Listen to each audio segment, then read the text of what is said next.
원스플시 이번 시간은 O.J. 심슨 사망에 대해서 다루도록 하겠습니다. O.J. 심슨은 1994년부터 95년까지 전 미국을 들끓게 했던 그런 사건이죠. 그리고 지난주에 76세를 일기로 사망했습니다. 심슨이 사망했는데 안 다룰 수가 없었어요. 그래서 94년 전처 니콜 브라운 그리고 그의 연인 론 골드만을 살해한 혐의로 기소돼서 오랜 재판 끝에 형사상 무죄 판결을 받았습니다. 그래서 사건 자체는 공식적으로는 미제로 남아있지만 대다수 미국인, 아마 대다수 흑인들도 지금은 그렇게 인정을 해요.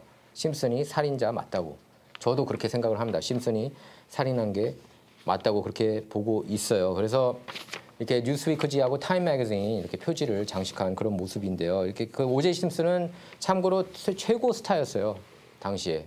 그 렌트카 회사 헐츠 간판 모델이었고 NFL 선수로서도 러닝백으로서 최고였고 그 전에 USC 러닝백으로도 지금까지도 역대 최고 러닝백으로 그렇게 기록이 됩니다. 근데 이 사건이 얼마나 어마어마했냐? 기네스북에 따르면 일평균 550만 명이 심슨 재판을 지켜봤다고 합니다. 그래서 미국 역사상 가장 많은 사람이 지켜본 재판이었고 재판 하이라이트인 선고 장면은 1억 5천만 명이 시청을 했습니다. 자, 그래서 니콜 브라운 심슨하고 1967년 고교 시절 아까 심슨이 이제 1967년 고교 시절 여자친구하고 결혼해서 세 자녀를 돕고 이혼을 했어요. 얼마 뒤에. 근데 이혼하기 전에 이제 니콜 브라운 심슨하고 이제 바람이 난 거죠. 나이트클럽에서 웨이트리스로 일하던 18살 니콜 브라운을 만나서 동거에 들어간 뒤에 첫 번째 부인과 이혼했습니다. 다음 장면 한번 볼까요? 예, 이분이 이제 그 마샤 클라크 검사입니다. 해당 케이스 검사예요. 근데 이제 다들 스타가 됐죠. 이 O.J. 심슨 케이스 통해서.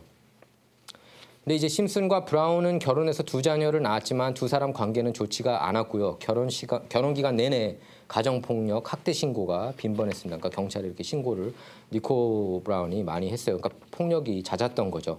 O.J. 심슨이 많이 이렇게 폭력을 가했다는 겁니다. 그리고 멍든 모습 뭐 이런 게 많이 나왔었어요. 그 니콜 브라운이. 어쨌든 O.J. 심슨 집에서 발견된 양말, 그 양말에 묻은 혈액에서 피해자인 니콜 브라운 심슨 DNA가 검출이 됐습니다. 이 정도면은 빼박이거든요. 사실상 지금 보면은. 근데 그때는 DNA라는 개념에 대해서 잘 몰랐고 배심원들이 잘 이해를 못했고 DNA에 대해서만 설명하면 그렇게 졸았다고 그래요. 배심원단이. 그리고 또 로널드 골드만 셔츠에서 흑인 머리카락이 발견이 됐는데 그 흑인이 이제 O.J. 심슨도 흑인 아닙니까? 아프리카계고. 또 사건 현장 근처에 떨어진 피가 묻은 왼쪽 장갑에서 O.J. 심슨, 니콜 브라운 심슨, 그리고 론 골드만 3명 모두 DNA가 검출이 됐습니다. 다음 장면 볼까요? 이게 이제 그 살해된 장소예요. 니콜 브라운하고 그의 연인이었던 론 골드만. 그래서 이제 그거죠. O.J. 심슨하고 헤어졌는데 헤어진 이후에도 이렇게 데이트를 했습니다. O.J. 심슨이 니콜 브라운 심슨하고. 그래서 그거에 대해서 농담을 던지기도 했어요. 이렇게 TV 인터뷰에서 우린 특이한 커플이야. 이혼하고 더 데이트를 뜨겁게 하고 있다. 뭐 그런 식으로 얘기를 했는데 결국에 이제 O.J. 심슨하고 헤어지고 론 골드만하고 사귀는 것을 거기에 대한 질투심이 너무 들끓어서 살해한 게 아니냐는 의혹이 컸던 거죠. 저는 이제 그렇게 믿고 있어요. O.J. 심슨이 살인한 걸로.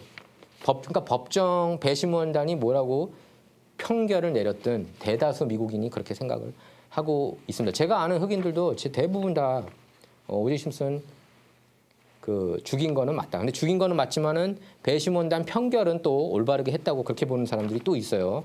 제가 그거는 조금 이따 설명을 하겠고. 이제 결정적인 거는 인종차별 의혹을 받았던 그 해당 사건 형사 마크 퍼먼, 논란의 인물이죠. 마크 퍼먼이 바로 이 케이스의 중심 인물인데 마크 퍼먼이 장갑을 현장에 고의로 배치했다는 주장을 주장을 이제 변호 측에서 했는데 바로 이게 이제 결정타가 된 게 장갑을 심었느냐 안 심었느냐 거기에 대해서 마크 퍼먼이 묵비권을 행사를 했습니다. 그리고 처음 보고 시에 장갑을 발견했다고 했지만 범행 현장에서 장갑이 한쪽밖에 없었고 나머지 한쪽이 심슨 집에서 발견이 됐고요. 다음 장면 볼게요. 또 마크 퍼먼이 할리우드 작가 로라 맥키니하고 인터뷰가 담긴 테이프에서 흑인을 비하하는 N자 욕설, 어떤 욕인지 여러분 상상에 맡길게요. N자 욕설을 수없이 사용한 게 밝혀짐으로써 법정에서 위증한 게 이제 드러난 겁니다. 이거 굉장히 유명한 분들이죠. 란스 이로부터 해가지고 조니 코크런, 그러니까 베리 쉑, 베일리, 마셜 클라크 뭐 다 이렇게 그다음에 그 밑에는 니콜 브라운 심슨의 언니예요. 맨 오른쪽 밑에 맨 오른쪽에 그리고 론 골드맨의 아버지입니다. 맨 오른쪽에서 아랫줄 맨 오른쪽에서 두 번째. 그다음에 그러니까 아랫줄 가운데는 케이로 케일린. 이 사람이 또 저기 네이버였죠. 오제 심슨 네이버로 유명했고요. 그다음에 마크 퍼먼 아까 지금 제가 얘기했던 그 마크 퍼먼 장갑을 심었어 안 심었어 그 질문을 받은 사람이 저기 마크 퍼먼입니다. 맨 왼쪽 그 아랫줄 왼쪽에서 두 번째예요. 아랫줄 맨 왼쪽은 크리스토퍼 달든 검사인데 이 검사하고 저 마셜 클라크이 또 둘이 케이스 중에 사귀었다는 얘기도 많이 있었습니다. 같은 검사팀이. 근데 이제 크리스토퍼 달든 같은 경우는 결정적으로 가장 큰 실수를 한 게 뭐냐면은 장갑을 껴보라고 얘기를 했죠. 그게 이제 시간이 지나면은 피도 못 구해가지고 이게 작아질 텐데. 근데 장갑이 결국에 안 맞았어요. 오제 심슨 손에. 뭐 어쨌든 그 다 잘라서 얘기해서. 근데 그게 결정적이었고. 어쨌든 녹음이 공개된 뒤에 퍼먼은 관련 질문에 대해 묵비권을 행사했습니다. 그리고 거짓말한 거예요. 마크 퍼먼이 자기는 N자 욕을 한 적이 평생 없다는 식으로 얘기했는데 여기서 36번인가 했어요. 그 녹음 인터뷰에서 로라 맥케니하고. 그 장갑을 범죄 현장에 심었냐는 질문에도 묵비권을 행사하겠다고 대답했는데 그것도 이제 결정적인 이슈가 됐던 겁니다. 또 장갑을 발견한 형사를 인터뷰했던 작가 아까 로라 맥케니 작가한테 이 형사가 인종차별주의자인 것 같냐고 물어봤는데 맥케니가 법정에서 그런 느낌을 받는다고 얘기를 했습니다. 그러니까 LAPD 쪽에도 인종차별주의자, 흑인 차별하는 사람, 특히나 오제이 심슨 같은 대스타가 이제 흑인 스타가 싫었을 수 있다는 거죠. 이런 모든 정황을 밀어볼 때. 발견된 가죽 장갑이 이제 오제이 심슨 손에 맞지 않았고요. 또 사실 증거 훼손을 막기 위해 라텍스 장갑을 낀 상태였고 액체가 달라붙은 채로 오랫동안 보관된 상태였기 때문에 오그라들었을 가능성이 충분했지만 장갑이 근데 껴보라 그 크리스토퍼 달런이 껴보라고 해가지고 껴봤는데 안 맞았습니다. 예. 맞지가 않았어요. 그게 이제 최고 하이라이트였고요. 장갑을 껴보이는 장면. 다음 장면 볼까요? 오제이 심슨이 재판장에서 장갑을 껴보이는 장면이 최고 하이라이트였고 이 무죄 판결의 또 다른 결정적인 계기가 됐다고 할 수가 있겠습니다. 왼쪽이 이제 니콜 브라운 심슨이고 오른쪽이 오제이 심슨인데 오제이 심슨 같은 경우는 여러분께서 아마 NFL은 한국에서 인기가 없었으니까 근데 이제 총알탄 사나이의 그 조연으로 나와서 여러분께서 많이 알고 계실 겁니다. 그리고 이제 MBC에서 그 풋볼 분석가로도 그렇게 활동을 했어요. 다음 장면 볼게요. 다음 장면 있나요? 다음 장면. 예, 그래서 장갑. 아까 제가 얘기했던 장갑을 껴보이는 그런 장면인데 예, 무죄 판결 결정적인 계기가 됐습니다. 그래서 배심원들이 나중에 쓴 책들에 따르면 무죄를 주장하는 배심원들은 유죄를 맨 처음 주장하는 배심원들에게 범인이 썼던 장갑이 맞지도 않았는데 어떻게 심슨이 범인일 수 있느냐 이렇게 따져서 말했다고 그러는데 결국 유죄 측이 거기에 대해서 할 말이 없었다고 그래요. 그래서 다 이제 무죄, 만장일치 무죄가 됐던 거고 그때 이제 조니 카크런 변호사가 남긴 말이 굉장히 이제 유명하죠. 그 굉장히 유명한 말이고 지금도 회자되는 말인데 If it doesn't fit, you must quit. 예. 맞지 않으면 무죄를 판결해야 된다. 그런 뜻인데 조니 카크런 제가 이제 이때 매일 봤어요. CNN을. 그 대학 다니면서 예, 강의 끝나면은 바로 이제 CNN 틀고 뭐 콜 TV 보고서 봤는데 너무 재밌었어요. 그 케이스가. 근데 조니 카크런의 그 변호 실력에 감탄을 안 할 수가 없더라고요. 웬만한 영화에 나오는 그런 주인공 변호사들보다 훨씬 더 말 잘하고 야, 정말 이렇게 변론을 잘하나. 예. 진짜 살인을 했지만 이 사람이 이제 인종 카드로 바꿨거든요. 이 케이스 오제이 심슨 케이스를 인종 케이스로 바꾼 게 결정적이었고 결국 무죄 판결을 이끌어 냈습니다. 그래서 어쨌든 1990년대에 가장 큰 케이스였고 그 배심원 선정부터 판결까지 11개월이 걸렸는데요. 1995년 10월 무죄 판결을 받았고 배심원단이 흑인 9명, 백인 2명, 히스패닉 1명으로 구성됐습니다. 근데 여러분께서 이제 LA시 정치 관심 많으신 분들은 기억하실 겁니다.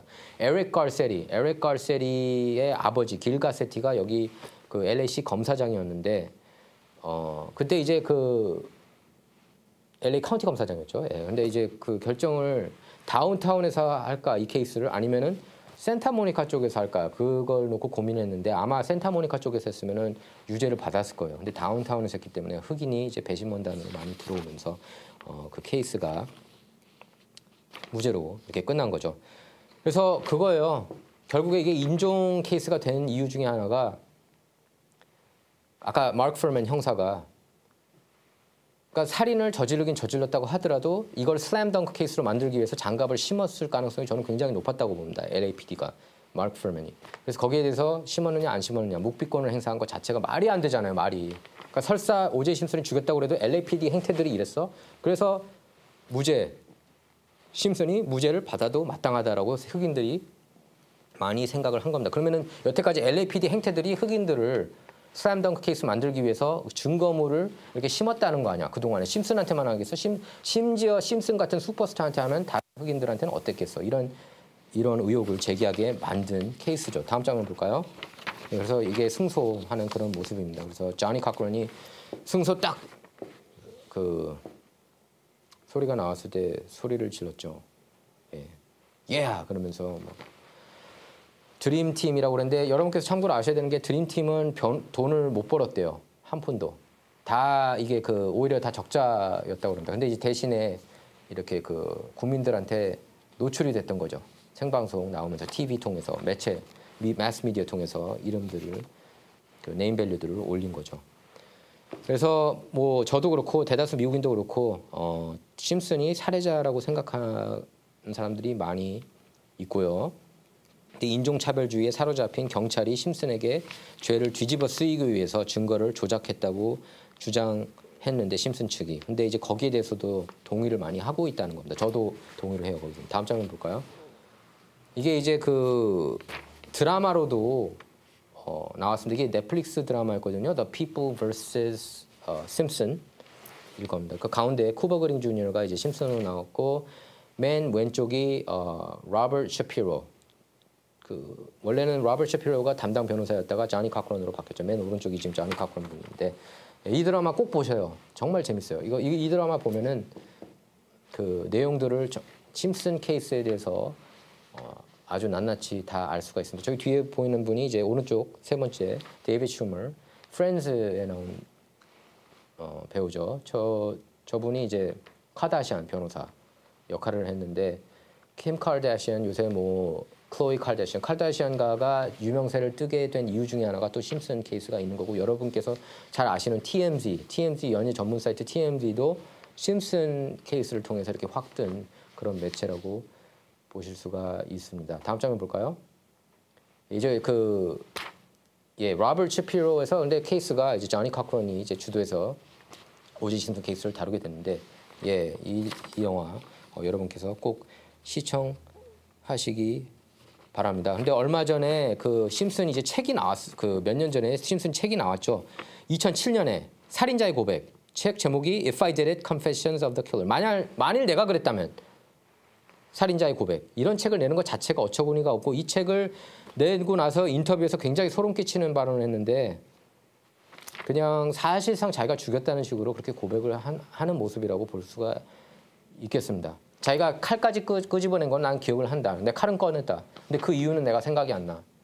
그러면서 막 웃으면서 그 인터뷰가 마무리가 됐는데 소름 끼치는 장면이었습니다. 그리고 민사재판에서는 배심원단은 만장일치로 이 사건에 대해서 심슨 책임을 인정하고 브라운하고 골드먼 유족에게 3,350만 달러를 지급하라고 명령했는데 이걸 못 갚아가지고 지금 이 돈이 1억 불로 이렇게 부풀어졌는데 거의 이런 건 안 갚아도 된다고 그러더라고요.